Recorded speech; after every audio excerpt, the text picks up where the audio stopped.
बांधकाम कामगार नोंदणीसाठी अनधिकृतरित्या नारायणगाव येथे भरवण्यात आलेल्या बायोमेट्रिक कॅम्पची बातमी कव्हर करण्यासाठी गेलेल्या न्यूज 18 लोकमतच्या प्रतिनिधीवर बांधकाम कामगार नोंदणी करणाऱ्या खासगी एजंट लोकांनी हल्ला केलाय।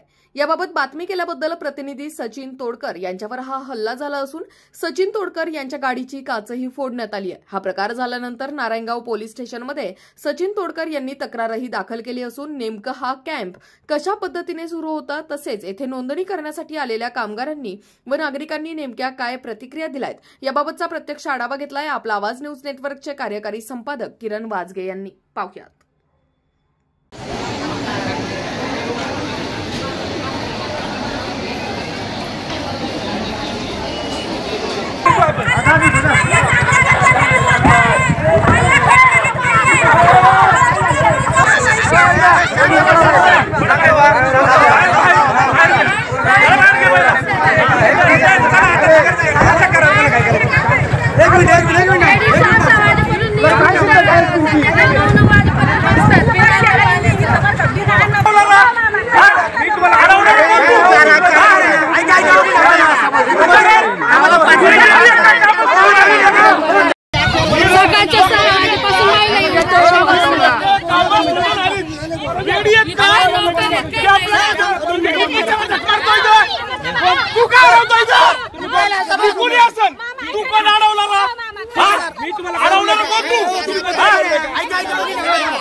तुम्ही पत्रकार तुम्ही न्यूज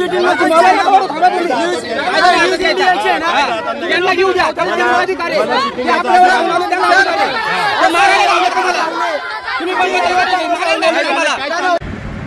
पत्रकार सचिन तोडकर ज्या गाडीमध्ये आले होते आणि त्या गाडीवर हल्ला झाला ती गाडी आपण पाहू शकतो। अशा पद्धतीने अज्ञात एजंटने या ठिकाणी हल्ला केलेला आहे, आपण पाहू शकतो।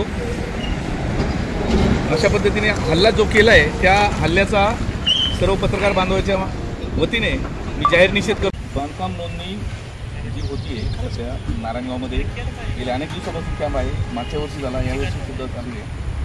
याबाबत तुम्ही नॅशनल चॅनल जो नॅशनल चॅनल आहे वर ज्या पद्धतीने बातम्या केल्या कदाचित तो रोष होऊन तो रोज घेऊन कदाचित तुमच्या गाडीवर हल्ला केला आहे असं करते, नेमकं काय प्रकार? खरं तर शासनाची बांधकाममध्ये जे बांधकाम कल्याणकारी मंडळ आहे त्या बांधकाम कल्याणकारी मंडळाची कामगार नोंदणी चालू आहे आणि ही कामगार नोंदणी करताना कामगार कल्याणकारी मंडळाने त्यांच्या वेबसाईटवरती स्पष्ट लिहिलं आहे की नोंदणी फी फक्त ₹1 आहे। असं असताना ह्या नोंदणीमध्ये पुणे जिल्ह्यामध्ये खाजगी एजंटांचा घोषवाढ झाला आहे आणि हे एजंट ₹1 नोंदणीसाठी सर्वसामान्य बांधकाम कामगारांकडनं ₹1000 आकारत आहे किंवा ज्या बांधकाम मंडळाकडनं बांधकाम कामगारांना भांडी मिळणार आहेत, संसर्गोपयोगी वस्तू मिळणार आहेत त्या वस्तूंसाठी सुद्धा ₹1500ची मागणी केली जाते। त्याचबरोबर ज्या बांधकाम कामगारांच्या मुलांना शैक्षणिक शिष्यवृत्ती मिळणार आहे त्या शिष्यवृत्तीसाठी सुद्धा निम्मे पैसे हे एजंट मागत आहेत शिष्यवृत्ती मिळवून देण्यासाठी। तर ह्या सर्व बाबींचा खुलासा करणारी काही गोष्टी काही बातम्या आपण पूर्वीच्या 2 दिवसामध्ये केल्या होत्या, त्याची दखल त्याचा बऱ्यापैकी इम्पॅक्ट पडलेला आहे। त्यामुळं अनेक एजंटांची दुकानदारी बंद पडण्याचा प्रकार घडू शकतो, या भीतीतून आज हा प्रकार घडलेला आहे। अशाच प्रकारचा एक अनधिकृत कॅम्प आज नारायणगावमध्ये होता। ॲक्च्युली नोंदणीसाठी किंवा बायोमेट्रिकसाठी कॅम्प घेता येत नाही, तशी परमिशन नसते गव्हर्नमेंटची, तरी पण हे एजंट लोक आर्थिक नफा मिळवण्याच्या हेतूने असे कॅम्प आयोजित करतात। या कॅम्पची बातमी कव्हर करण्यासाठी मी गेलो होतो। हा कॅम्प अनधिकृत आहे हे मी माझ्या बातमीतून मांडण्याचा प्रयत्न केला। तिथल्या काही महिलांशी किंवा काही बांधकाम कामगारांशी संपर्क साधला असता त्यांनी पण आमच्याकडनं पैसे घेतलेत असं प्रतिक्रिया मला दिल्या। हे सर्व पाहताना आपला आता चित्र पूर्ण उघडं पडेल ह्या उद्देशाने मी जेव्हा बातमी कव्हर करून बाहेर पडलो त्यावेळेस जे कोणी याच्यातले एजंट असतील त्या एजंटांनी माझ्या गाडीवरती हल्ला करण्याचा प्रयत्न केला।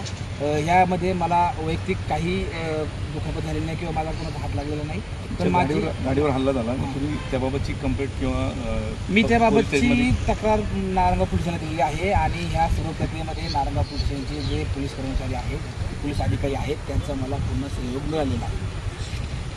नक्कीच या बाबतीत यांना न्याय मिळेलच, परंतु हा काय प्रकार आहे नेमका हा आपण प्रत्यक्ष त्या कॅम्पमध्ये जाऊन पाहूयात. कॅमेरामन नीरजसह मी किरण वाघे, आपला आवाज, नारायणगाव. तुम्ही आता हे जे भांडे घ्यायला आलेत, पैसे दिलेत का? नाही, पैसे नाही दिले. बायोमेट्रिकचा बोलू नये. बरं, भांड्याचे पैसे नंतर भरायचे. किती? काय 1500 रुपये. 1500. बरं, ते पहिले तुम्ही किती वाजल्यापासून इथे? 8 वाजता. 8 वाजल्यापासून. भांडी मिळाली नाही अजून? नाही, भेटणार. किती पैसे घेतात भांडी पण? काय मला तपास नाही.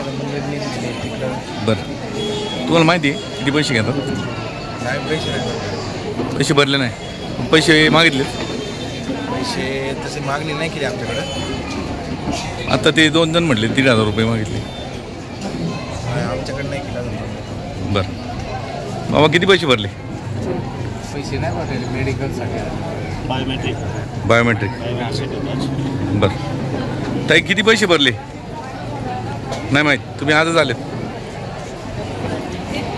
किती वाजल्यापासून इथे उभे? आम्ही 7 वाजल्यापासून. बरं, भांडी मिळाली नाही? नाही, घेत नाही झालं, काही प्रोसिजरच नाही झालं. बायोमेट्रिक नाही. बायोमेट्रिक झाल्यानंतर कधी मिळणार भांडी? त्याचं काही सांगितलं नाही. सांगितलं नाही. फक्त बायोमेट्रिकसाठी बनवलं. बरं, टायमिंग नाही सांगतो ना किती वाजेपर्यंत थांबायचं का काय. आम्ही लांबून आले, आम्ही ओतरून. बरं. सकाळी आमच्या मुलीला आले. हां, सकाळपासून काय नाही, नाश्ता दिला, चहा दिला, ते ठीक आहे. पण आता हे बाकीचं पुढचं काय सांगायचं काही नाही. आता काही लोकांना लांब जायचं आहे, बिबट्याची ब्यावी, काही एस टीने आली, बरोबर का नाही? एस टी टायमाला जर नाही भेटली, ओतुरा जायला एस टीच नाही या मार्ग. बोला. आतापर्यंत एवढं प्रकरण झाले, तेच आता इकडे चाललेलं आहे. बरं, सगळ्यांचे बाईट झालेत, सगळं व्यवस्थित चाललंय. तुम्ही येऊन अजून वातावरण चिघळायचा प्रयत्न करू नका. 5 मिनिटं सगळं झाले. पोलीस काय झाले? जे झालं ना आता पत्रकारांवरती हल्ला झाला, हा हल्ला कसा झाला, काय झालं, त्याचा बाईट घ्यायचा असेल ना तर विचारा महिला मंडळाला कोणाला किती त्रास. तुम्ही सांगा ना, तुम्हाला काय त्रास? नाही, मला नाही. मी संघटनेचा कार्यकर्ता आहे. बरं, मी लोकांसाठी काम करतो. बरं, आम्हाला याच्या भांडी घ्यायला किती पैसे घेता तुम्ही? भांड्यांचा पैशाचा विषय ना, सकाळी 3 तास पूर्ण सगळी माहिती दिली गेलेली आहे की कोणी किती कमिशन घेतलं किंवा भांड्यांना किती पैसे घेतले, दुसरीकडे किती काय झालं, इथं काय झालं, लोकांना किती त्रास झाले, त्याबद्दल सगळं सांगितलं गेले. त्यावेळेस कुणीच पत्रकार अवेलेबल नव्हते. बरं, तुम्ही पण नव्हते, बाकी कुणी नव्हतं. ठीक आहे, आम्हाला वेळ नव्हता, आम्ही लग्नात होतो, इकडे तिकडे होतो. ठीक आहे. तुमचं म्हणणं काय नेमकं? माझं म्हणणं आता एवढंच आहे, दुपारी जे झाले सगळे महिला मंडळ तुम्हाला सांगेल, महिलांना पत्रकारांनी धक्काबुक्की केली. बरं, महिलांनी मग आता मला दाखवा एखादी महिला की जिने पोलीस स्टेशनला आहेत आता ते. बरं, जे काय झालंय तो पत्रकार ज्या पत्रकाराची गाडी आता फोडली गेली, ज्या पत्रकारांनी खंडणीची मागणी केली, तो आता पोलीस स्टेशनला आहे. बरं, आणि त्या महिला पण ज्यांना धक्काबुक्की झाली त्या पोलीस स्टेशनला आहेत, त्या आता येत आहेत. आणि ह्या महिला सुद्धा. तुमचं नाव काय? दत्ता गडगे. तुमचं नाव? दत्ता गडगे. पूर्ण नाव? कामगारी. बरं, कुठं कामाला आहे तुम्ही? आळेफाटा. काय काम करता? मी इलेक्ट्रिशियन आहे. बरं, तुम्हाला मिळाली भांडी? मी बायोमेट्रिकसाठी आलोय ना. अच्छा, तुम्ही पैसे किती भरले? मी पैसे नाही भरले. मग मला अजून पैशाची मागणी केली गेली नाही माझ्याकडे. बरं, ठीक आहे. ताई तुम्ही व्हिडिओ काढताय? मी माझ्या मुलीचा इथं बांधकाम संघटनेचा फॉर्म भरला आहे. बरं, बरोबर. मला शैक्षणिकसाठी लांब प्रवेश घ्यायचे, मग मी माझ्यासाठी आलेली आहे. बरं, मग ते तुम्हाला मिळाली भांडी? भांडे नको, भांडे पाहिजे. प्लस बायोमेट्रिक थांबल्यामुळे आम्हाला भांडे कसे भेटणार? बरं, बरोबर आहे का? ओके. पत्रकारांचा एक गैरसमज झाला. कोणते पत्रकार? सचिन तोडकर म्हणून. बरं, त्यांच्यावरती कोणीतरी अज्ञात एजंटांनी हल्ला केला. त्यांनी तसे स्टेटमेंट पण पोलीस स्टेशनमध्ये दिलेले आहे. बरं, आणि अर्जही दिलेला आहे. त्यामुळे संघटनेविरोधात वगैरे किंवा आमच्या कार्यक्रमाविरोधात त्यांची काही अडचण नाही आहे. बरं, त्यामुळं आम्ही पण म्हटलं की ठीक आहे, काही हे नाही. पण त्याच्यामुळं कामगारांचं काय तुम्ही पण तक्रार दिली आहे का अशी की बाबा पत्रकारांनी कुठल्या खंडणी मागितली होती? आम्ही दिलेली नाही आता सध्या तरी अजून. पण तुमच्याकडे कोणी पैशाची मागणी केली का? आम्ही सगळे हे करून आहे ना. नाही, तुमच्याकडे कुठल्या पत्रकारांनी खंडणी मागितली का? मागितली आहे, पण पुरावे अभावी ते आता आम्ही सिद्ध करू शकत नाही. कॉल आला होता, एवढं आमच्याकडे आहे, एवढं आहे, एवढंच आहे. नमस्कार, मी दीपक मेहते, बांधकाम कामगार श्रमिक सेनेचा संस्थापक अध्यक्ष आहे. बरं, तर आज आमच्या सभेमध्ये एक पत्रकाराने जरा गोंधळ घातला, पण त्यांनी काय आमच्या विरोधात नाही दिले. त्यांच्यावर कोणत्या तरी एजंट लोकांनी हल्ला केल्यामुळे त्यांच्या विरोधात दिला आहे. आणि त्यांनी आमच्या सभेत जो गोंधळ झाला त्याबद्दल काम काय बांधकाम कामगार श्रमिक सेनेचं नेमकं काम काय आहे? हा जो कॅम्प आपण आयोजित केला आहे, हे मेळावा होता आमचा ॲक्च्युली आणि कॅम्प होता, पण काही कारणास्तव तो रद्द झाला होता. आम्ही कामगारांना तसं इंटिमेशन दिलं होतं, पण आम्ही मेळाव्यानिमित्ताने सगळ्यांना जमा केलं होतं. लोक सकाळी 7 वाजल्यापासून आहेत तिथे मेळाव्याला, म्हणजे उत्स्फूर्त प्रतिसाद मिळाला आम्हाला आणि त्यांना सगळी योजनेची सविस्तर माहिती दिली आणि आम्ही एजंट लोकांच्या विरोधात कसं कारवाई करता येईल त्याची आम्ही माहिती दिलेली आहे. जे कोणी 1500 रुपये भांडी घेण्यासाठी 1500 रुपये घेतले गेलेत. काही लोकांनी 1500 रुपये दिलेत सुद्धा आणि त्याबद्दलच त्यांना सविस्तर सगळी माहिती दिलेली आहे लोकांना पूर्णपणे की असं कोणी करत असेल तर संघटनेचा माझा नंबर देऊन त्यांना संपर्क साधण्यासाठी आवाहन केलेलं आहे. प्लस जे शैक्षणिक लाभ वगैरे असतील त्याच्यामध्ये सुद्धा आम्ही जे लूटमार करत असतील तर त्याच्या संदर्भात सुद्धा आम्हाला तक्रार देण्यात यावी. आम्ही योग्य ती कारवाई करू म्हणून त्यांना आश्वासन दिलेलं आहे. ऑलरेडी ना सगळीच भ्रष्टाचार सिस्टम आहे, सगळे टोटल भ्रष्टाचारी सिस्टम आहे. सिस्टम वरून खालपर्यंत भ्रष्टाचार. बरं, त्याला तर बदललं पाहिजे. मग जिथं 1 रुपया घेऊन भांडी द्यायला पाहिजेत तिथं 1500 रुपये घेतात, 1000 रुपये घेतात, 1100 रुपये घेतात. ते योग्य वाटतं तुम्हाला? नाही, योग्य तर नाही. माझं तेच म्हणणं आहे, माझा तोच प्रश्न आहे की जर मग समजा ह्या श्रमिक सेना किंवा ह्या जे संघटना आहेत, मी म्हणते त्यांनी मेहनत घेतात ना त्याचा त्यांनी घ्यावा, पण जनतेला जास्त लुटून न घेता प्रमाणामध्ये घ्यावा. बरोबर ना? असे मला जर वाटतं की आपण जनतेचं भलं व्हावं तर तुम्ही कुठून आलात? लोकांचा विचार केला पाहिजे. सगळ्या गरीब जनतेचा. तुम्ही आलात कुठून? माळेपाटा. माळेपाटून इथपर्यंत यायला सकाळपासून तुम्ही जर आला असाल तर इथपर्यंत यायला, त्याच्यानंतर दिवसभर समजा काही लोक इथं उपाशी पण आहेत, बरोबर की नाही? मग याच्यात सर्वसामान्य जनतेची चूक काय? सर्वसामान्य जनतेची काहीच चूक नाही येत.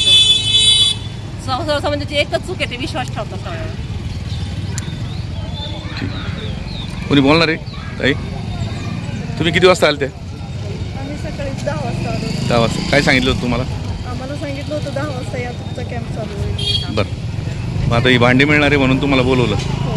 किती पैसे भरायला लागणार आहेत? आता पैसे आम्हाला माहिती नव्हतं, आम्ही अंगठे बाजून आम्हाला काही कळत नाही, त्याच्यामुळे मग आम्हाला यावं लागतं नाही तो यांच्याकडे. बरं, साधारण तुम्हाला माहीत असेल ना की एवढे पैसे दिल्यावर भांडी मिळतात किंवा काय?